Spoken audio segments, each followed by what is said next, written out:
और तीनों ही कमरे में प्रवेश कर गए। सोनम ने टॉर्च जला रखी थी और सोनम की टॉर्च का प्रकाश एक मटके पर पड़ा। ये मटका मिट्टी का था जो उल्टा रखा हुआ था और वो पास ही रखे दूसरे सीधे मटके को खिसक खिसक कर उल्टा करने की प्रयास कर रहा था और वो अपने कार्य में सफल नहीं हो पा रहा था।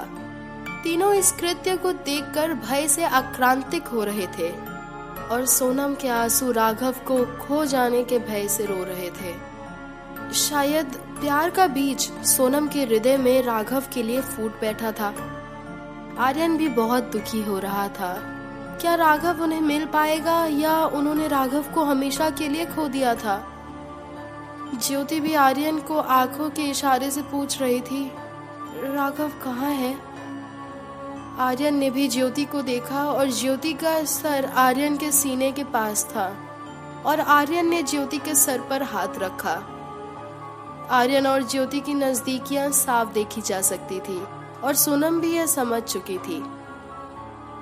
कुछ देर बाद प्रयास करने वाला जो उल्टा मटका जब उसे सीधे मटके को उल्टा नहीं कर पाया तो वो इस प्रयास में खुद सीधा हो गया। तो तीनों को यह देखकर हंसी आ गई और वे तीनों ही उन दोनों मटके को देखकर हंसने लगे। फिर क्या था, आर्यन के पापा की कही गई चौथी बात वो भूल गए। प्यार में भूल गए थे शायद। अचानक ही वो दोनों उल्टे मटके उन्हें हंसता देखकर बुरा मान गए और दोनों मटकों में से दो हाथ निकलकर जो चलकर उन तीनों का पीछा करने लगे।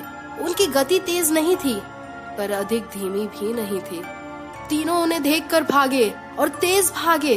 अचानक ही वे मटके उनके पीछे लग गए और उनकी गति भी तेज हो गई। तीनों जिस रास्ते से घुसे थे उससे भटक गए और दूसरे रास्ते पर दौड़ने लगे। सोनम के टॉर्च का प्रकाश कम होने लगा पर दौड़ने की गति ज्यादा थी। आर्यन ने सोनम को सफेद चादर निकालने को कहा। सोनम ने उसके पीठ पर टंगे हुए बैग में से चादर निकालकर ओढ़ने का प्रयास किया ही था कि वो मटके एक हल्के धमाके के साथ फूट गए। उनके टुकड़े तीनों के चेहरे को घायल कर गए। सोनम ने देखा उन मटकों से बिना धड़ के वो हाथ उंगलियों के सहारे चल रहे हैं और उन तीनों का पीछा भी कर रहे थे। सोनम ने चीख के साथ उन हाथों को ज्योति और आर्यन को दिखाया। वो तीनों ही अब उसी चादर के नीचे बैठ गए। तीनों का हृदय गति बुलेट ट्रेन की रफ्तार से भी तेज चल रहा था। तीनों इस तरह बैठे थे कि तीनों के सर एक दूसरे से मिल चुके थे। तीनों के चेहरे से पसीने की बूंदें टपक रही थी और उनके हाथ पैर कंपन थे। सोनम ने चादर में से एक आंख जितना ही सुराख करके बाहर देखने का प्रयास किया। उसकी टॉर्च की हल्की रोशनी में वो दोनों हाथ उंगलियों के सहारे चलकर उनकी परिक्रमा लगा रहे थे, जिसे देखकर सोनम रोने लगी। उसके रोने की हालत देखकर अनुमान लगाया जा सकता था कि वो जीवन में इतना कभी नहीं डरी थी। उसने दोनों को डर डर के ये बताया कि वो दोनों हाथ उनकी परिक्रमा ले रहे हैं, उनके चारों ओर चक्कर लगा रहे हैं। पता नहीं उनका क्या मकसद है। तीनों ही बिना कुछ हरकत किए ऐसे बैठे रहे जैसे उन्हें सांप सूंघ गया हो। उन्हें साक्षात्कार ही हो गया और अब सिर्फ उनका मकसद इतना ही था कि वो राघव को ढूंढकर सीधे अपने घर निकल ले। बहुत हुआ, अब कभी भी इसके बारे में आने की क्या, इसकी चर्चा भी नहीं करेंगे। बस एक बार भगवान उन्हें बचा ले। पता नहीं वो अपने घर कभी लौट भी पाएंगे या नहीं। तीनों ही ऐसा सोच कर रो रहे थे। ज्योति भी रो रो कर बस यही कह रही थी कि राघव को क्यों लेकर आई। उसे भी उसकी चिंता सता रही थी और वो दोनों ही हाथ उन तीनों का पीछा नहीं छोड़ रहे थे।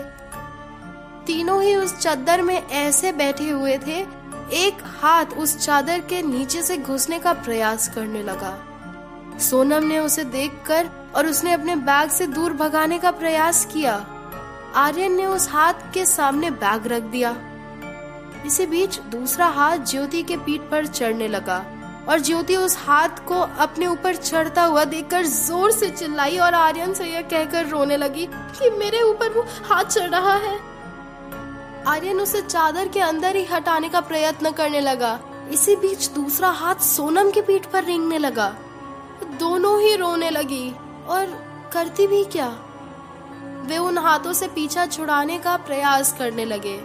फिर अचानक ही एकाएक वे हाथ उन्हें दिखाई नहीं दिए। उनकी कोई भी हरकत ना होने के कारण तीनों ने धीरे धीरे से चादर को हटाया और फिर वह जल्दी से भागे। वे तीनों दौड़ते दौड़ते एक कमरे में, जो एक छोटा सा ही कमरा था, उसमें घुसे और तब जाकर उनकी सांसों में सांस आई। तभी सोनम ने देखा। दोस्तों, इस श्रृंखला के आगे के भाग सुनने के लिए मेरे चैनल के साथ बने रहिए और इसे सब्सक्राइब करना ना भूलें।